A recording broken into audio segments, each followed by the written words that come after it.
The U.S. Navy has positioned an aircraft carrier off the coast of Yemen into the Gulf of Aden following recent attacks from the Iran-backed terrorist group, the Houthis. Now, to talk about this in more detail is our foreign affairs expert, Lisa Daftari, who joins us once again from Los Angeles. Lisa, the U.S. Navy has taken this measure against the Houthis, who have allegedly been disrupting international shipping in the Red Sea and Persian Gulf with daily attacks against commercial vessels. Yes, so this has been ongoing.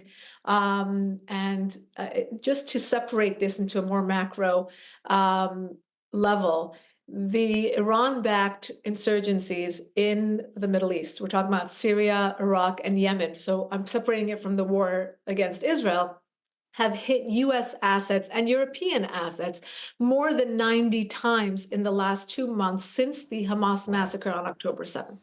Now, the White House is trying to kind of hope that this goes away on its own, like a pesky mosquito, and not wanting to escalate things, to drag itself into a war, because we all know the head of the dragon is Iran's regime, who is controlling both aspects of the war, the insurgencies against the US and European allies, and also against Hamas and Hezbollah and Palestinian Islamic Jihad against Israel. Now, the best way to deter an enemy is to not allow them to begin flexing to begin with, but that's too late for the United States, for the West in general. And now we see the Houthis hitting the US assets. We see Syria, we see Iraq, of course, Hezbollah and Hamas getting involved on the Israel front. So yeah, you're seeing, we're parking our carriers, which is, a good move by the United States in order to show some leadership and deterrence. But will it work this late in the game is the question. Will it actually deter Iran's regime from backing down from this master plan that it has? Now, the U.S. Central Command says an American warship operating in the Red Sea, Lisa, ended up shooting down around 14 attack drones that were launched from Yemen. Yeah, now imagine. Now, again, the United States is not committed to firing back against Yemen. So any headline you're seeing is probably, after 10 to 1, meaning it's taken a while for them to even consider this, again, more than just a pesky mosquito that just keeps coming back and buzzing and buzzing and buzzing and trying to provoke an attack by the United States. The Biden administration is in a very, very precarious situation, obviously. The lowest approval ratings of all time. You have wars going on in many different parts, and you have almost wars. You have basically many heated crises going on in different parts of the world. And of course, we're coming up against the 2024 election. So the Biden administration is doing its best to separate itself from any wars, trying to clean its hands of any escalations, particularly in the Middle East, particularly against whether it's involving itself in the war with Israel or getting involved in its own escalations with these insurgencies that are supported by Iran's regime.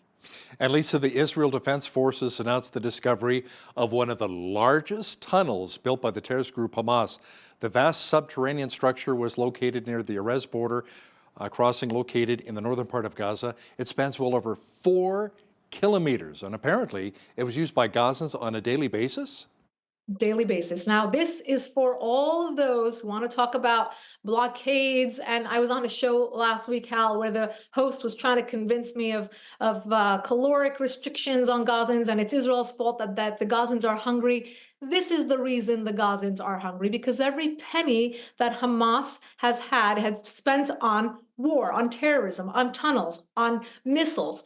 It's horrific. If you've seen the footage of this tunnel, 2.5 miles long, it's an actual tunnel. Cars can fit through it. I mean, they've used this obviously for terror purposes, to hide, to transport back and forth, to get into Israel. Of course, we saw that on October 7th. And that is why this ground operation by Israel is so complicated. That's why it's taking so long. And again, remember the human shields. They are in the tunnels, they're in the hospitals, they're in the schools, they're in the mosques.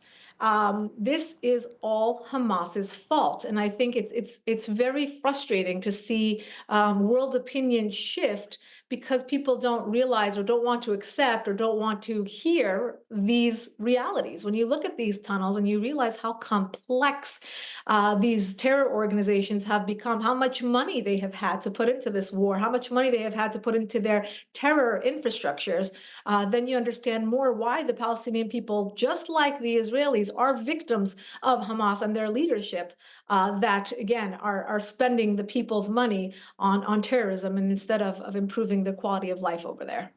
The White House says U.S. President Joe Biden stands by his elusive two-state solution to the Gaza war, Lisa. This despite public disagreements with Israeli Prime Minister Benjamin Netanyahu. Biden is backing control by the Palestinian Authority? It's actually very tone deaf, Hal, when you think about it. Right now, Israel is fighting an existential threat, meaning Hamas has sworn that it not only should not one Israeli exist, not only should the state of Israel not exist, but they are in their charter are after Jews, to fight and kill Jews, period. Now, isn't it tone deaf for the White House to come along and push a policy of two states living side by side in harmony? That would be wonderful, but it could never happen, as we can see the reality on the ground.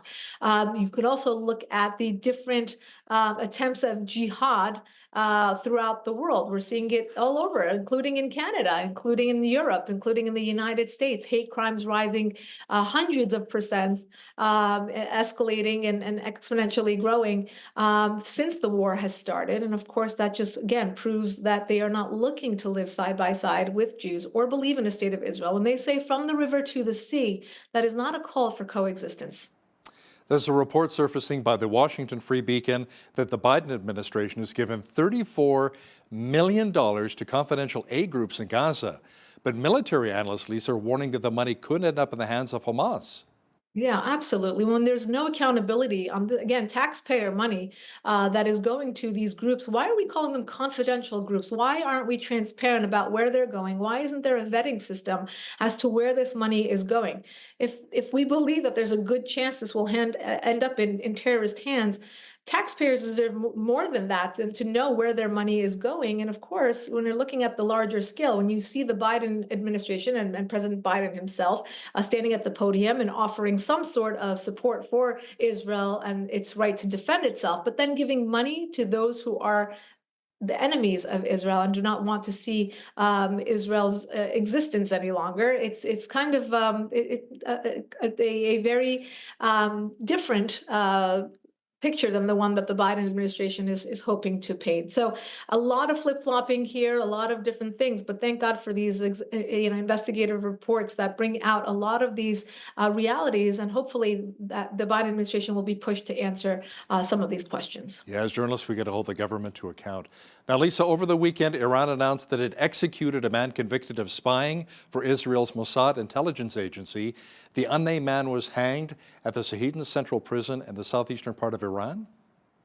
So these trumped up charges are very common for Iran's regime. And I think what people don't know is that over the last 2 months, when everyone's attention has been on the Israel-Hamas war, how many innocent individuals have been hanged by Iran's regime, and many of them on these trumped up charges, whether it's spying for the United States, spying for the enemy, enemy of the state, and of course, spying for Israel being a very popular charge. Very, very horrific. Again, this points to U.S. policy. It points to the policy of the West and the world in not holding Iran's regime to account, loosening sanctions that are vital to keeping Iran's regime, limited and freezing their assets, but then, allowing them to go on and to hang and execute innocent people. I mean, their human rights abuses are on the list of many, many, many egregious violations, including, giving money to all these terror organizations, expanding their influence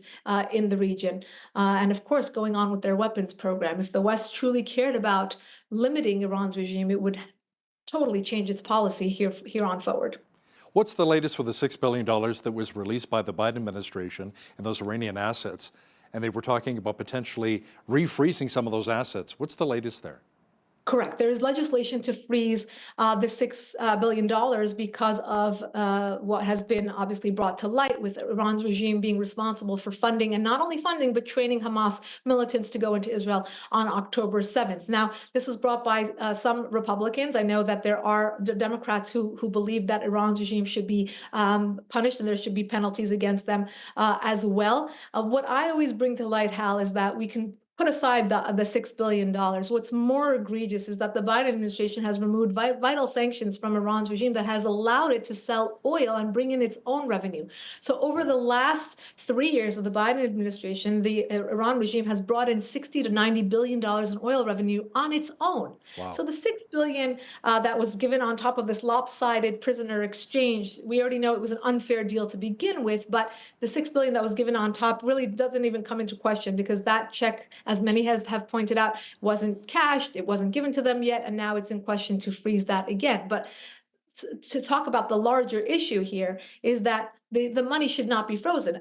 During this war, another 10 billion was given to, I should say, unfrozen by the United States, giving them permission to cash in on that as well. So why are we enriching the regime is the question. Why are we allowing them to move forward, to put more money into global terror and to embolden them, more than anything else, to embolden them? If I were sitting in Iran's regime right now, I would think I can play out the clock. While President Biden is in office, there will be no penalties against Iran's regime and to carry out whatever nefarious agenda that they have left. You know, we've talked about the rising tensions, obviously in the Middle East, what's happened in Ukraine with the war with Russia. And Lisa, now there's word that a U.S. nuclear-powered sub has arrived in South Korea amid serious concerns that North Korea could launch an international ballistic missile this month. Right. That is the fear, because North Korea has definitely made it known to the world that it is testing missiles, not so successfully, but nonetheless, the motivation is there. Again, with foreign policy, you want to have a strong stance so that your enemies do not begin flexing to begin with, not to deter once you already believe that that the action is coming. So in this case, again, the United States moving to deter, to kind of prevent anything from escalating, but our enemies are watching very, very closely. Like you said, Hal, if you look around the globe, whether it's Russia, China, Iran's regime, whether it's Hamas or Hezbollah, any one of them, and you can add North Korea to that list, they know that this is a very weak administration, particularly when it comes to foreign policy. So there's no coincidence here that the bad kids are behaving badly, and they know that they have a certain amount of time while President Biden is still in office. You know, there's also a growing concern that terrorists are crossing America's southern border and entering the country illegally. But according to a sheriff in Arizona, Mark Lamb, Lisa, the terrorists have already arrived. He says the devil is coming through the back door. Absolutely. And we've had reports about this at the foreign desk as well. How many thousands, I should say, have been caught at the border who are on the FBI's most wanted list? Now, we're not even talking about the getaways, those who got away, meaning that they have not been cross-referenced with the list or the FBI's most wanted, or they never made it onto the FBI's most wanted. But this goes to the larger point that we want to keep our homeland safe. And when we talk about legal versus illegal immigration, not leaving the border open the way that we have, this is a vulnerability for all of us, including Canada, because we know that they move northward once they get into the country here. Very, very important to pay attention to this, particularly as we know that there is a threat. FBI agents are warning that there has never been a larger threat against the U.S. mainland. They're looking at Hamas or potentially, kind of do-it-yourself lone wolf type terrorists that are emboldened and trained and paid for by Iran's regime. We know that they are not only the #1 state sponsor of terror, but they are also the #1 sponsor of suicide bombers and those who are the lone wolves, right? Very important to not give our enemies a way in. Why are people from places like Iran's regime and Afghanistan and Syria entering from our southern border? It's not just people from impoverished South American countries. So when you look at these facts, you know that there is an issue where there's a vulnerability. And unfortunately, the only people who you hear are either people who left border control because they couldn't take it anymore, or the leadership at the border. So you're looking at states like Arizona and Texas who are leading the charge and letting the Biden administration know that enough is enough. So, Lisa, before we let you go, and we'll talk to you again in the new year, and I'm hoping you and your family have a wonderful holiday season and a happy new year. Let's talk about what's happening with former U.S. President Donald Trump and all his legal troubles. What's the latest there? My goodness. Well, a lot of his cases have been thrown out, which kind of shows that our legal system is still working. You can't just bring, bogus charges against people, but he still has a ways to go. Whether or not he will be on the ballot, I think, is everyone's question. Here in the United States, we look at, who will be the Democrat nominee? Will it be Joe Biden, or will he step down? Or will the Republican, coronation go to Donald Trump? So he hasn't been at any of the debates. He's not really, putting out any kind of talking points the way that you're seeing other candidates do so. But if you look at the polls, how on left, right, center, all the polls still indicate that Donald Trump would have a very, very good shot at winning if the elections were held today. So that's pretty significant. Again, we're talking about someone who has not been visible in the sense of running for office. He's been visible in many other ways, but not such great ones too when you look at it. But he has a following. He has support. And I think a lot of people stand by him regardless, and are hoping that they will see him on the ballot. You know, it's interesting. The polls here in Canada suggest if an election was held here today in Canada, Pierre Poilievre and the Conservative Party of Canada would win in a landslide. But again, those are just polls. We'll have to actually see what happens come election time, We're right? seeing a lot of trends moving to conservative candidates. I think a lot of sane people who are whether in the middle, right or left of center, are seeing a lot of changes that they see from the left, and are moving more towards conservative candidates. So let's see. She's the host of the Foreign Desk and our foreign affairs expert. Lisa, thanks so much for joining us today from Los Angeles. My pleasure. Thank you for having me. Happy New Year.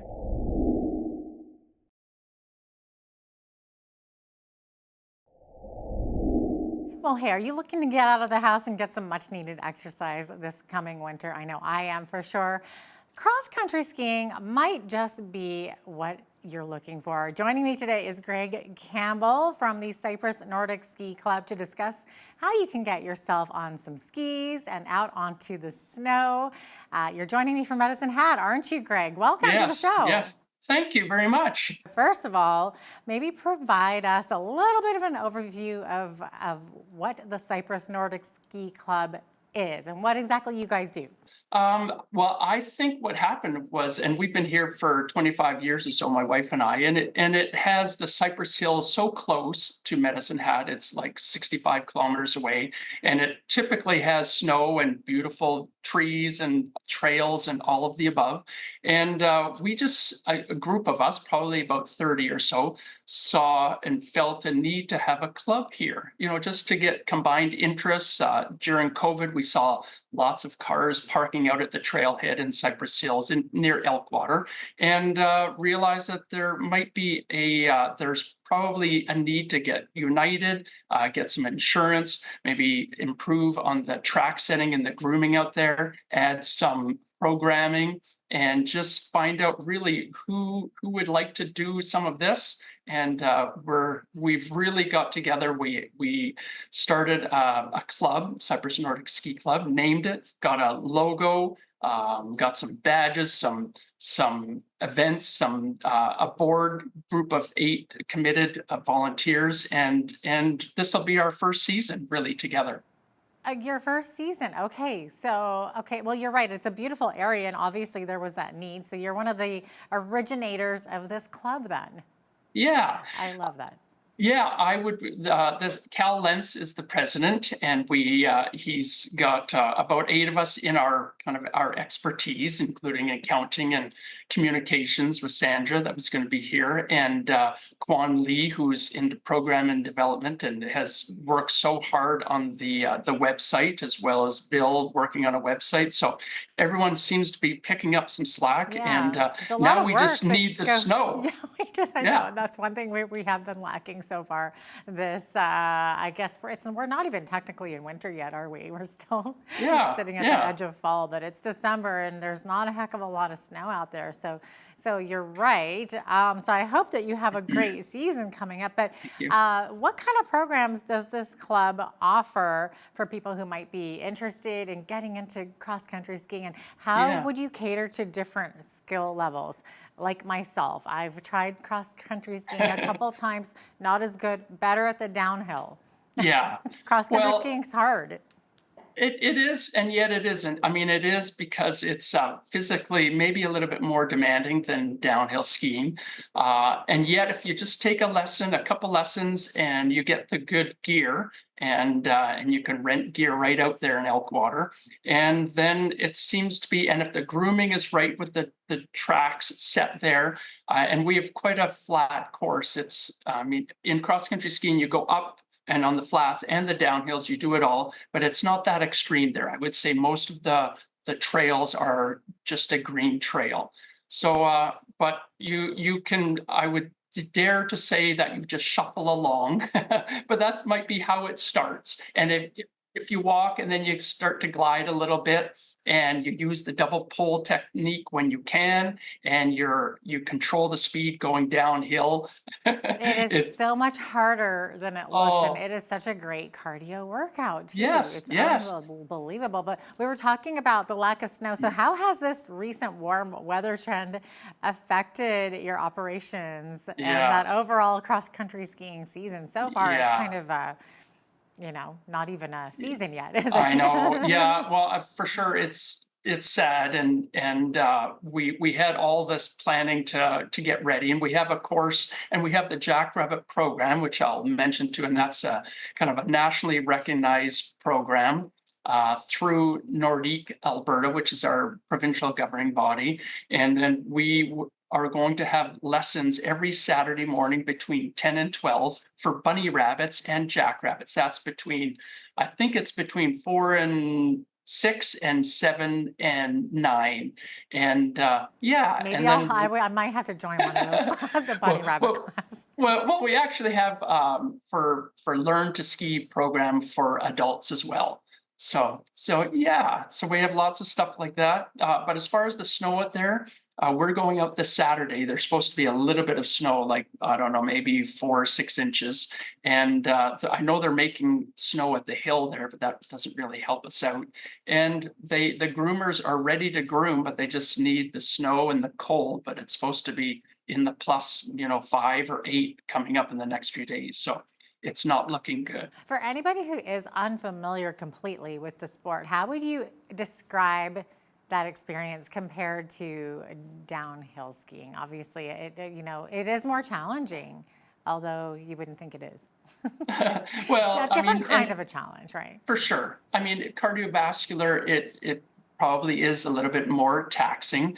And they say it's the #1 sport in the world for your max VO2, your volume of oxygen to get to all the muscles. And that's exactly what it is, because you actually use your arms and your back and your legs and your core, everything. So then it's not just a leg burn. So that's why it's maybe a little bit more difficult. But to describe cross-country skiing, we actually call it free heeling sometimes, where your heels come off the ski. Yeah, and you get a little bit of a kick through.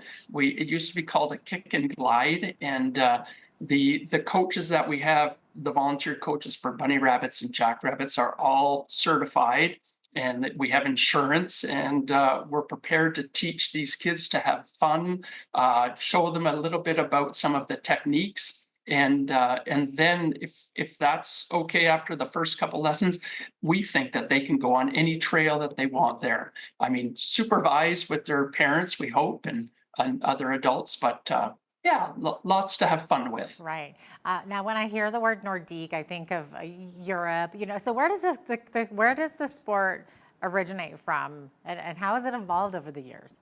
Yeah, well, it's originated in Scandinavia over the last 5,000 years. They've seen caves, pictographs of people skiing on these big, long wooden skis in Norway and Sweden. Yeah, That's wild. And I've been to Finland 5 or 6 times training myself in winter and in summer, and it's really a different culture there, one that kind of just embraces the cross country skiing, not just the sport, but the other things, as in commuting. Lots of Finnish boys and girls actually commute on skis to school, and it's just a way that they design their suburbs and things like that. So I mean, when in Rome, you do that stuff. So when you're in Scandinavia, that's what people do. They cross country ski. It's really quite unique, and yeah, it's just a great sport. I know when I got into it, I thought, what? Because I came from hockey and invasion sports like that, and volleyball and basketball. But once I started skiing, cross country skiing, I didn't look back because it was a great feeling. Oh, that's amazing. Yeah, and you're Yeah. right. I think cross-country skiers are kind of a different breed of people, because I know my brother and sister-in-law are into it, and they brought their skis one time when we were having a snowstorm here, and Yeah. it's like we couldn't get to the grocery store, and they're like, no problem. They literally skied to the store. I'm like, what are these people Yeah, doing? yeah, So yeah. I was like, okay, that's interesting, but I can totally Yeah. see that now. And so, Greg, I want to get into your background a little Okay. bit. How did you personally get involved in the sport? And what motivated you to Yeah. become, involved in all Yeah. of it? Well, it was actually in high school in the north part of Toronto. We actually had a cross country ski team and running team. So, and I was on the basketball and the volleyball team, and just finished playing hockey at 16. And I thought, well, one of the friends said, just come on, give it a try. And really, I think it was just in my first practice or two, and we practiced every day after school. And we had a kind of a ravine valley close by, and we would go down and ski the trails. I loved it so much that after I got home, walked home, I ate supper and I took my skis back to the valley, probably a couple of kilometers away, and went skiing again at nighttime. Aw. And I just loved it so much, and I think I was really looking for something that got me a little bit maybe closer to nature. The exhilaration of training and working hard, probably the long distance aspect to it, Right. to just let your troubles fade away, or I it would become like imagine, a runner's I high. was just gonna say, I Yeah. would imagine it's very similar to running, because it's such a Yeah. solo sport too. Yes. I mean, it can Yes. be with other people, Yeah. but you can do that solo and just kind of get For out there by sure. yourself a little bit, and like you said, just kind of decompress from Yes. the world. I can totally see how that Yeah. Yeah. would be. Yeah, Yeah. that's so interesting. Yeah. How can people maybe become members of your Cyprus Nordic Ski Club? So what kind of opportunities are maybe available to participate? Easy to join. We're using that Zone 4 website. So you find our, I guess, our website, Cyprus Nordic Ski Club, just by looking it up, searching, and you'll see it. And it's quite detailed. Then you'd link on to the Zone 4. And the membership is $100 for a family of 4, or I think it's $70 per person. And that is almost all insurance that we pay to Nordic Alberta. And within the website, it'll show different avenues to find some of the Learn to Ski program, or the Jackrabbit, or other events like a Moonlight Ski. There was a roller ski event that Quan organized just a few weeks ago. And so there's lots of things on the website. Mm-hmm. Yeah. How yeah. do you engage with the community to get people to kind of like discover the sport if they've never tried it before? Yeah, can you help us? That's what Well, we're trying here. That's what you're doing. Yeah. So yes, thank you. We're really new at it. It's not really, and much like Lethbridge, I would imagine, it's not a real Nordic mecca here in Southern Alberta. And yet we are so close to the Cypress Hills, and usually they have really nice snow and, almost like a winter wonderland there. So I think over the pandemic, the last few years, I know when my wife and I and kids were going out there to ski, we would see many more cars there. So we were ready to go, what's happening here? So we have a few events. We have during Family Week, there's a special event day out in Elkwater. So we're going to offer some activities that day. We're offering the Bunny Rabbit and Jackrabbit.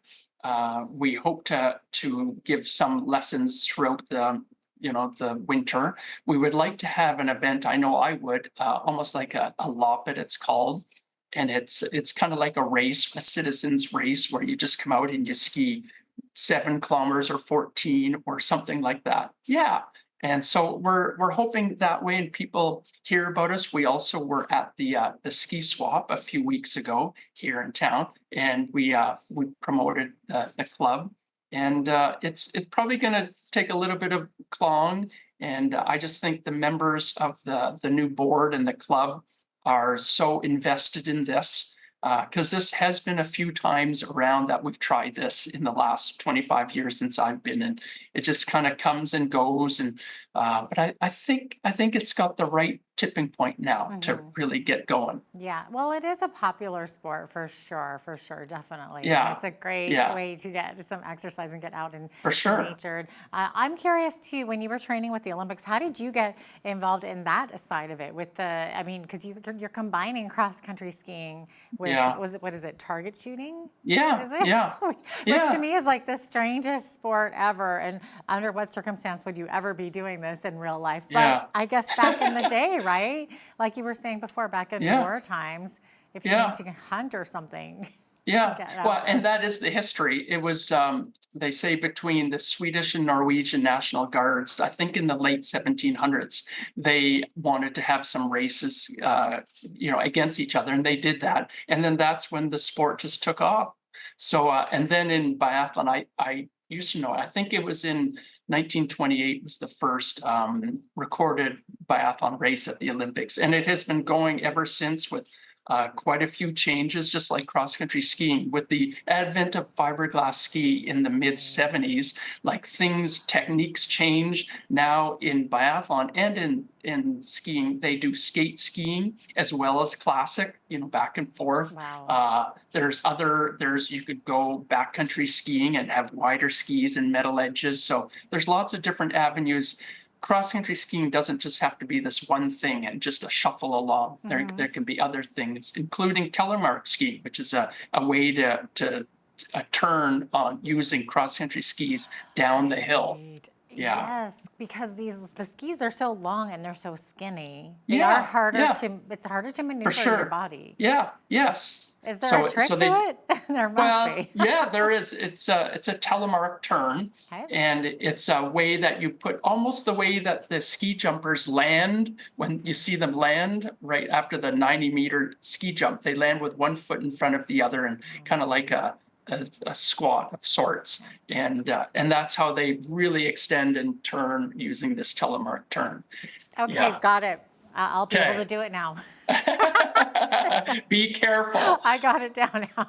Yeah. I'm sure it's way harder than it actually sounds a little bit complicated, to be honest. Yeah. Well, you have to, like all these things, you have to practice a little bit.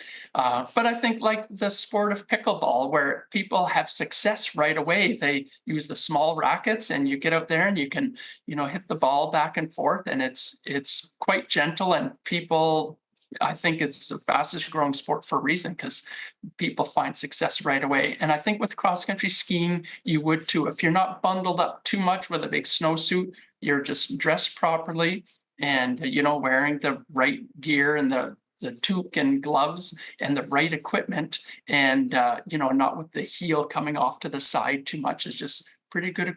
And if the grooming is right, you just get right into the tracks and you can shuffle along to start with. And really in the last, I would say 5 or 10 years, these waxless skis are getting really popular.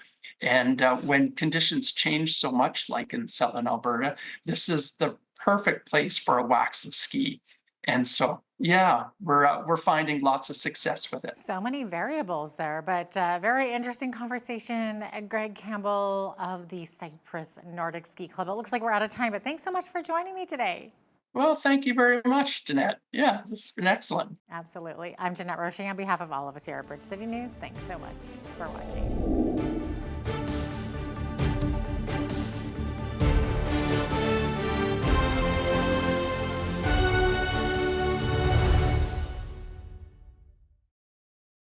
Hi, I'm Hal Roberts. This is Bridge City News. Here's some of the top stories we've been following. The Lethbridge District Exhibition will be looking for a new CEO as the organization and Mike Workington have gone their separate ways. The Alberta NDP is hosting more town halls to hear if Albertans want the province to pull out of the Canada Pension Plan in favor of an Alberta-made version. And Israel has confirmed that 3 Israeli hostages were mistakenly killed by the Israeli Defense Forces. Your nation, your province,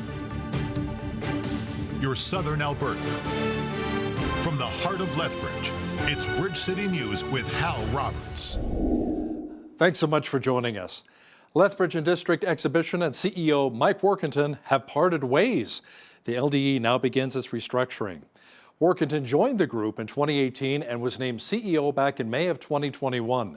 During his time as head of the exhibition, funding was secured to build the $77 million Agri-Food Hub and Trade Centre, which was about $10 million over budget.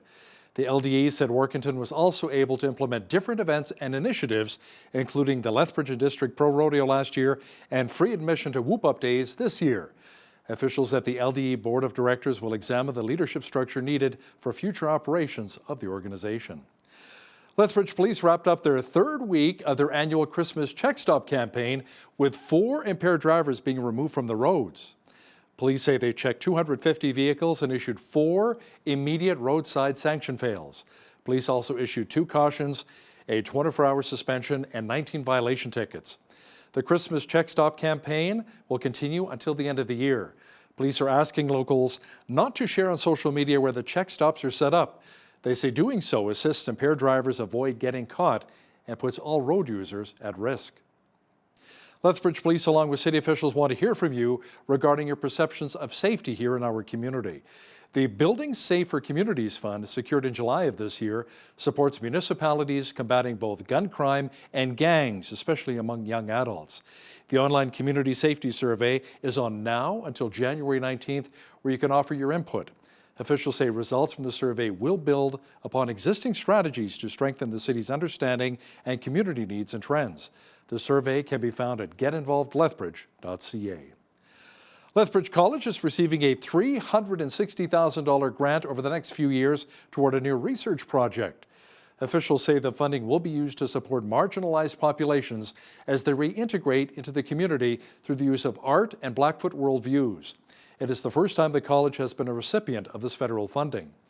The program will host meetings of social recreational support that will include creating art, sharing food, learning about health in an environment guided by Blackfoot knowledge. It'll be open to anyone of any race or ethnic background who can benefit from the support and resources as they reintegrate into the Lethbridge community. The Alberta government announced that the Calgary Ring Road is now ready to be open to the public months ahead of schedule. The decades in making the 101-kilometer project includes 197 new bridges and 48 interchanges. Officials say the Ring Road means new travel options for Calgarians. It'll draw traffic away from Deerfoot Trail, 16th Avenue, Glenmore, and Sarcee trails. It'll also save time and money for commercial carriers. We have finally accomplished what has been a very ambitious project and one so critical to Calgarians and residents of the metro region now and for generations to come. Calgary's population has grown significantly since those early planning stages, and so has the number of commuters who will finally enjoy the full benefits of this complete, free-flowing ring road. For Calgarians and metro area residents who've been putting up with the headaches of one-lane traffic on this part of the roadway twice a day, every day, you can finally rest easier because your drive is going to get a whole lot easier. In fact, driving around Calgary will be easier and safer for everyone. Today's opening of the Ring Road marks the completion of the entire project, creating 101 kilometers of free-flowing traffic. The Alberta NDP say they'll be doing more in-person town halls across the province to hear from Albertans who are concerned that the province may opt out of the Canada Pension Plan. Deputy Leader of the official opposition, Sarah Hoffman, says they'll continue to ensure the people of Alberta have a real opportunity to have their voices heard. The Alberta NDP has been consulting with Albertans across the province throughout our online survey, as well as in-person town halls. And the message is being clear. Albertans want the UCP to keep their hands off their CPP. The Finance Minister and their panel chair recently announced that they are going to pause their consultation because they're waiting for concrete numbers from the Chief Actuary. This is a clear admission that the UCP plan isn't viable and that it's being built on imaginary math. This comes after the UCP has already spent $7.5 million of our public dollars trying to convince each other that their pension scheme is the right way to move forward. Alberta Premier Daniel Smith says more studying needs to be done in order to consider moving forward with an Alberta-made pension plan. She also says a province-wide referendum would be held to see if Albertans in fact want to leave the CPP. Cross-country skiing is a favorite pastime for many Canadians, including us here in Alberta. It's really a fun way of getting out and enjoying all the nature has to offer during the snowy winter months. Greg Campbell is with the Cypress Nordic Ski Club here in Alberta. He explains how he first fell in love with cross-country skiing. I just loved it so much, and I think I was really looking for something that got me a little bit maybe closer to nature. The exhilaration of training and working hard, probably the long distance aspect to it, to just let your troubles fade away, or it'd be kind of like a runner's high. Make sure you catch the full interview with Greg Campbell from the Cypress Nordic Ski Club and BCN's Jeanette Rocher coming up later in our newscast. The head of the CIA has met with Israel's Mossad intelligence agency and the Prime Minister of Qatar in Poland since the end of a week-long ceasefire between Israel and Hamas.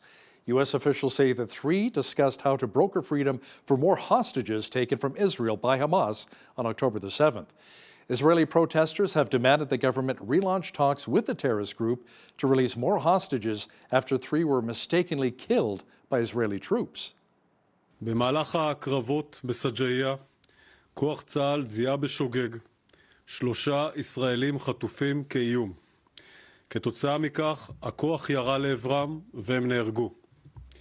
לאחר הירי, במהלך סריקה ובדיקה, עלה חשד מיידי לגבי זהות ההרוגים, וגופותיהם הועברו במהירות לבדיקה בארץ, ושם זוהו החטופים.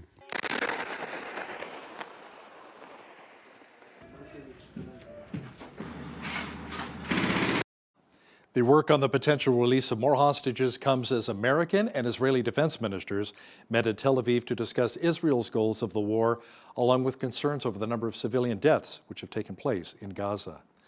Some trucks bringing humanitarian aid through the Rafah crossing into the Gaza Strip were emptied within minutes. This has been highlighting the desperation of people under a communications blackout for a 5th straight day.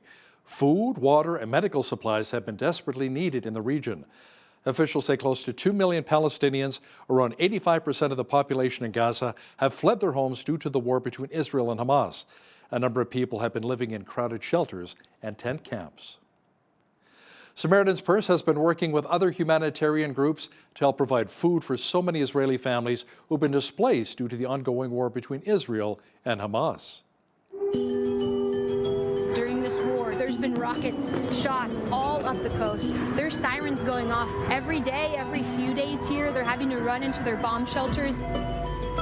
When you're in a time of crisis, the last thing you want to think is about where your next meal's going to come from. And it's scary to go out when you don't know if it's safe. There's so much unknown. The heart behind offering grocery boxes is just to take off that pressure of needing to figure out where the next meal's going to come from. Today we're in Bat Yam at one of our distribution hubs, so grocery boxes funded by Samaritan's Purse. In the boxes we were handing out today, there's rice and beans, pasta, tea, coffee. And we, as believers, want to be among the first to respond, to follow in the footsteps of Jesus.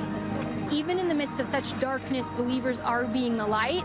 And while they feel like the world is turning against Israel, we're able to lean in and say that you're not alone. Thanks, American people, because they think about Israeli people. You know, there are reports surfacing which say the Biden administration has given $34 million in confidential aid to various groups in Gaza. Our foreign affairs expert, Lisa Daftari, says that's a slap in the face to Israel.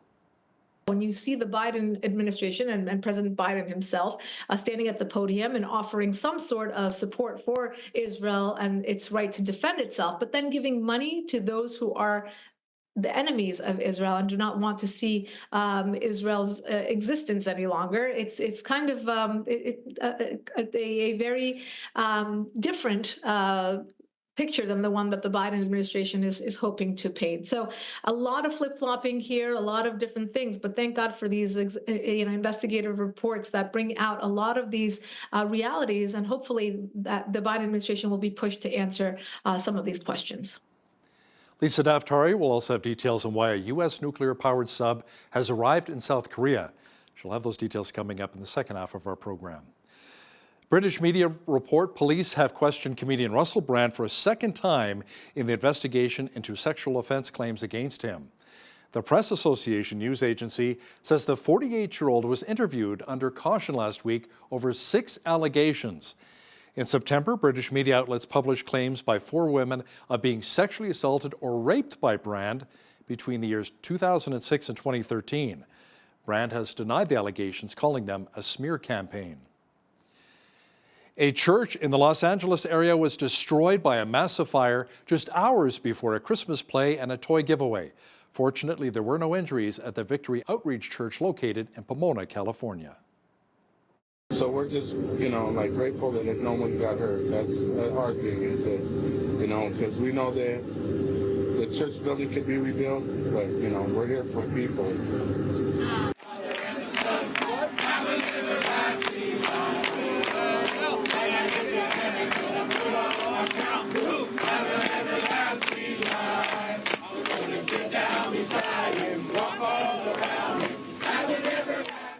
It's never convenient, but at this time of year, I think it's even more, hard to see because, everybody's here trying to do what they can do to make the community a better place. But, with that Christmas spirit, I have no doubt this community will come together and help celebrate in their own way. Donald Trump is pushing his supporters to deliver a blowout win in the Iowa caucuses just over a month away. His campaign is hoping for a decisive win in January, which will cement his status as the presumptive nominee for the Republicans. We have more now in this report. Thank you. Do you want a sticker? Did you sign up to caucus? A month out from the Iowa caucuses, Donald Trump is pushing his supporters to deliver a blowout win. We have fun at these things, right? Recent polls show the former president holding a commanding lead over his closest rivals, Florida Governor Ron DeSantis and former UN Ambassador Nikki Haley. It has to be Trump. That's all there is to it. Nobody else, even the other candidates, they're not going to be able to take what the Democrats are going to dish out, and the only one that can do that is Trump, because he's been there, done that. So I don't think that he's going to play nice this time. Despite Trump's strong poll numbers, organizers are stressing the need for supporters to get out and vote. The record in Iowa is 12 points, approximately, a margin of victory. We need to beat that. We need Donald Trump to set the record for the biggest win in Iowa history. How simple is it to caucus? As simple as this. The campaign is hosting a series of Commit to Caucus events designed to ensure that supporters turn out across the state. And that's the first step to making President Trump our next president and making America great again. Trump still faces opposition in Iowa. Governor DeSantis has visited each of the state's 99 counties and earned the governor's endorsement. Haley recently won the support of a well-funded PAC backed by the conservative Koch brothers network and has also stepped up her ground game. Trump narrowly lost Iowa in the 2016 caucuses, and with the GOP nomination officially an open race, the campaign hopes a decisive win in January will cement his status as the presumptive nominee. It's time for the Republican Party to unite, to come together and focus our energy and resources on beating crooked Joe Biden and taking back our country. Very simple. Reporting from Coralville, Iowa, Mark Van Cleve, Associated Press. Well, it was on this day that the U.S. Supreme Court upheld the relocation and detention of Japanese Americans during the Second World War. Veteran Hollywood director and producer Steven Spielberg was born, and Tchaikovsky's The Nutcracker premieres. This is Today in History for December the 18th.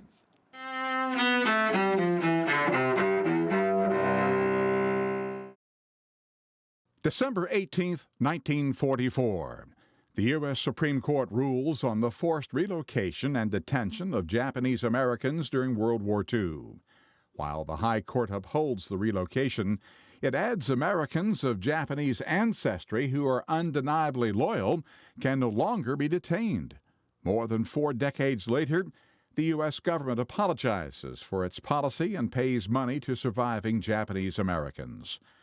1972, during the Vietnam War, the United States begins 12 days of heavy bombing of North Vietnamese targets. A ceasefire agreement ending America's military role in its longest war is reached the following month. 1946. Movie director and producer Steven Spielberg is born in Cincinnati. Just a few of his many popular films: Jaws, E.T., Raiders of the Lost Ark, Jurassic Park, Schindler's List, and Saving Private Ryan. And 1892.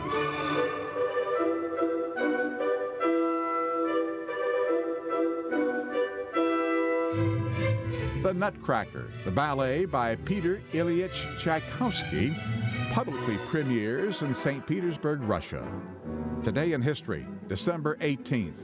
Ross Simpson, The Associated Press. Well, we had lots of clouds, but fairly mild today, and the warmer temperatures should be sticking around for much of southwestern Alberta. Full weather details are on deck.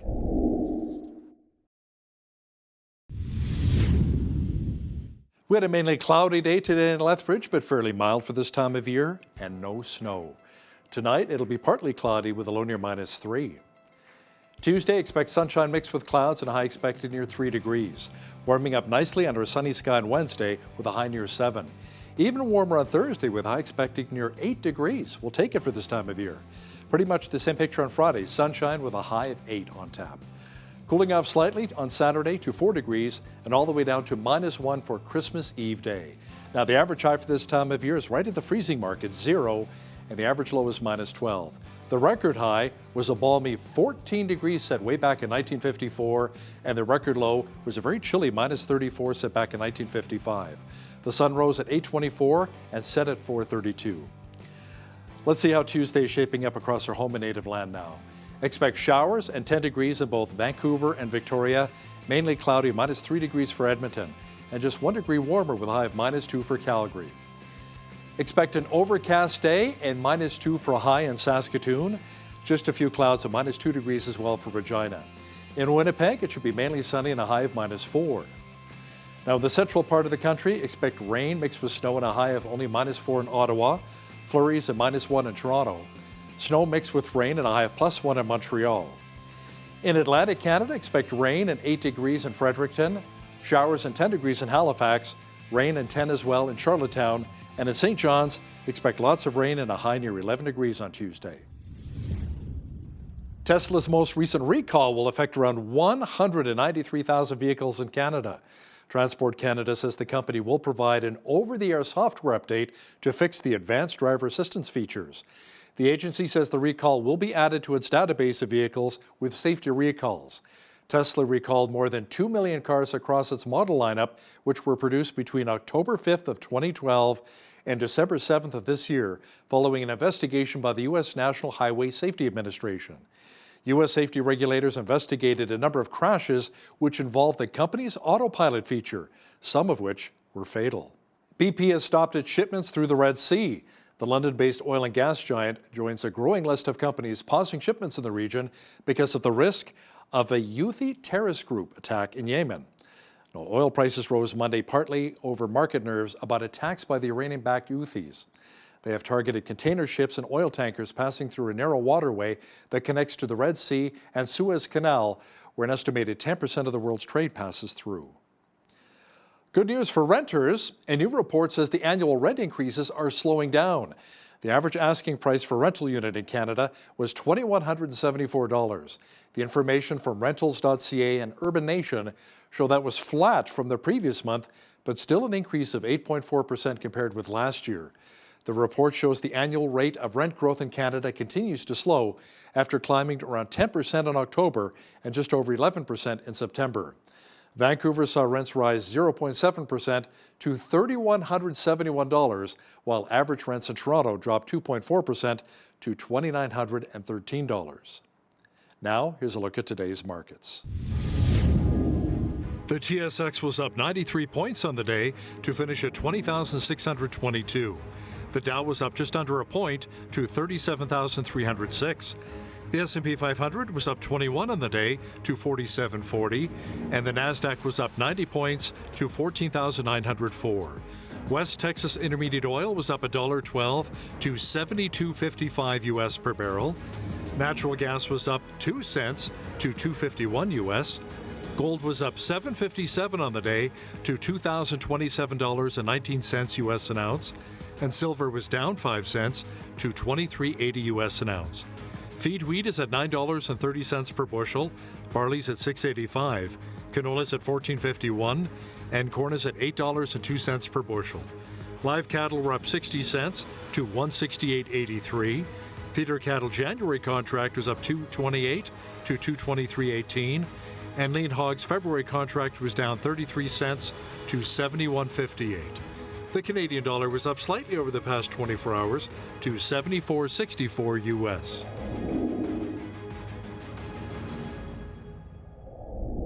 Recapping one of our top stories, Lethbridge and District Exhibition and CEO Mike Workington have parted ways. The LDE now begins its restructuring. Workington joined the group in 2018 and was named CEO in May of 2021. The LDE said Workington has also been able to implement different events and initiatives, including the Lethbridge and District Pro Rodeo last year and free admission to Whoop Up Days this year. Officials say the LDE Board of Directors will examine the leadership structure needed for future operations of the organization. The U.S. Navy is beefing up its presence off the coast of Yemen as attacks by Houthi terrorists continue. Our foreign affairs expert Lisa Daftari will have details for us momentarily. When you see news happening in your community, be sure to drop us an email at info@bridgecitynews.ca. And if you missed any of our local stories, visit our website, bridgecitynews.ca. Here's today's Bridge City News Community Calendar. Henderson Lake Park Run invites all to throw on a pair of runners and participate in a free weekly computer-timed and recorded 5-kilometer walk, jog, or run. The Park Run is one of 2,100 park runs held around the world. Dogs on leashes and kids in strollers are welcome too. The Park Run begins at the Kinsman Picnic Shelter at 9 a.m. every Saturday. To register, visit parkrun.ca. Celebrate Recovery is a Christ-centered recovery program for any hurt, hang-up, and habit. This group meets Friday nights at Park Meadows Baptist Church. The evening begins at 7 p.m. with a large group session, followed by small groups at 8 with coffee and dessert at 9. For more information, visit celebraterecovery.ca or call Park Meadows Church office at 403-327-4422. And that's today's Bridge City News Community Calendar.